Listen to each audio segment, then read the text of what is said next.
set formula either. For no sports, it's all over the It's all over the radar. map. Even when you look at the sport within the sport, there are some people that get 22 days and some that get less than that. So it's all over the map. I think that what has happened is that as years have gone by, since it has not been adjusted or studied, they would modify and adjust as they went along.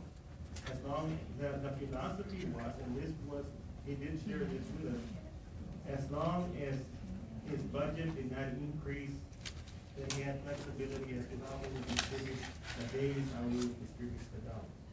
So as long as the budget would remain at whatever amount I told you, 297, 800, how he divvied up the days and who got what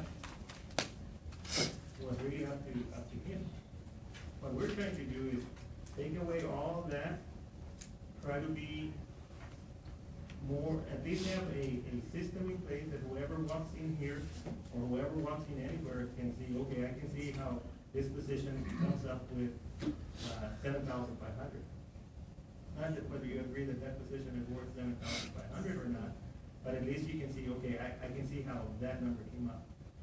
Right now, with me working the numbers, with Ms. Fuente working the numbers, I cannot see how one position gets 22 days while a very similar position gets 15, 14, 13.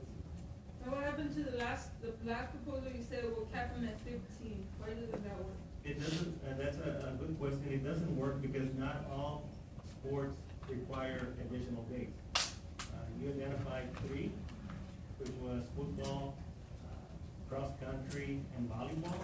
So not all positions require extra number of days. The proposal that we had done was just giving, okay, everybody gets, I believe it was, what, 8 and 15?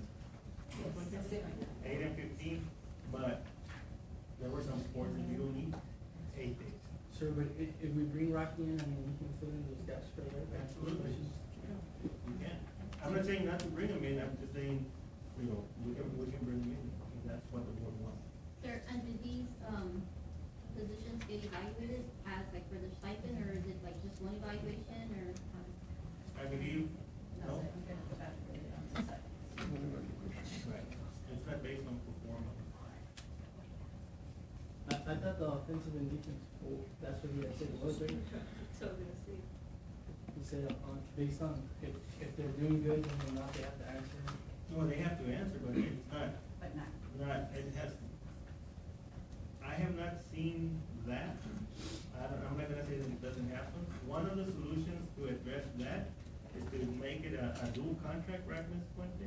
If you make it a dual contract, but you're talking about more complications, and we need to talk to legal, things of this sort. Dual contract is that if you are the offense coordinator and you're also the English 1 teacher, and because you were not successful in English 1, then you lose, if they replace you, you lose not only English, but you lose the offense, or vice versa. If you're the offense coordinator and your team is not winning and they take you out, then the offense coordinator also gets you out of the English position. Those are, what are those called? What kind of contract? Dual contract. Dual contract. There's a whole bunch of complications that come along with it.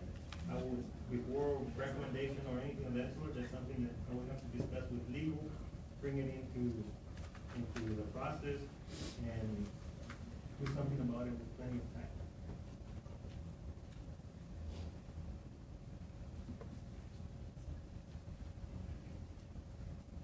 Question?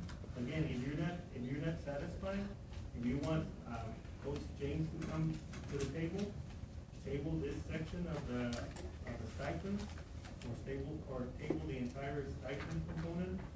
That's why I made it easier to proceed or not. No, so for me, it's the, I know you say compare it to the school district, I understand that. But, you know, this is co-curricular, it's like, you know, we have teachers that stay late for tutorial, and they don't get paid no stipend. And I know that our vision is academic excellence. And I just wanna make sure that, okay, this is a lot of money, we're talking about $318,700.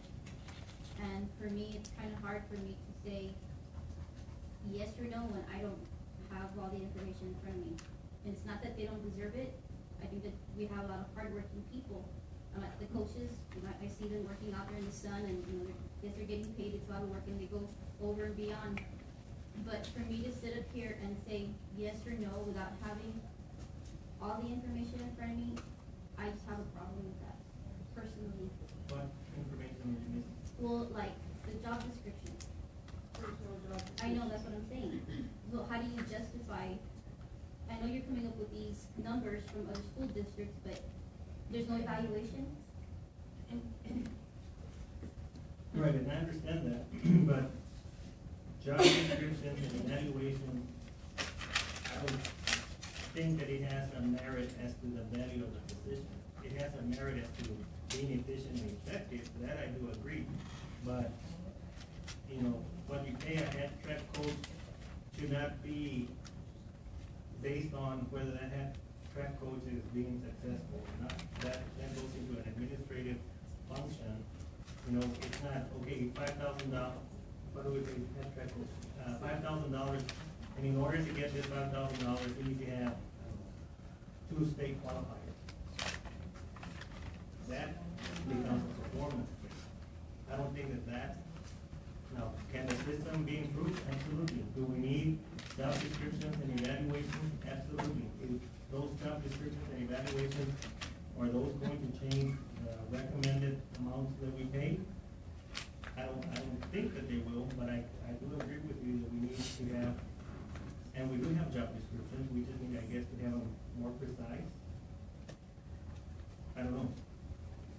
So I think it would affect that because, you know, if we're like making state and stuff, I mean, they're gonna want more money to improve the program and stuff like that, and, I just feel that they, like, what Jessica says, you know, we, to have somebody to evaluate them and accountability, you know, hey, we're giving you this money, you know, of course, it's not only based on the job title, but I would say it's based on the success of the program. Again, I don't have experience in that area. We'll do what the board wants to do, but I think that we're heading down a slippery slope. Because, so next time the team in championship, you reward them with, I don't know, 5,000, 10,000, we'll come up with a number. And the following year, you do not make the state or the playoffs or whatever, you decrease the number. I don't know if we wanna go, I'm not saying that it's not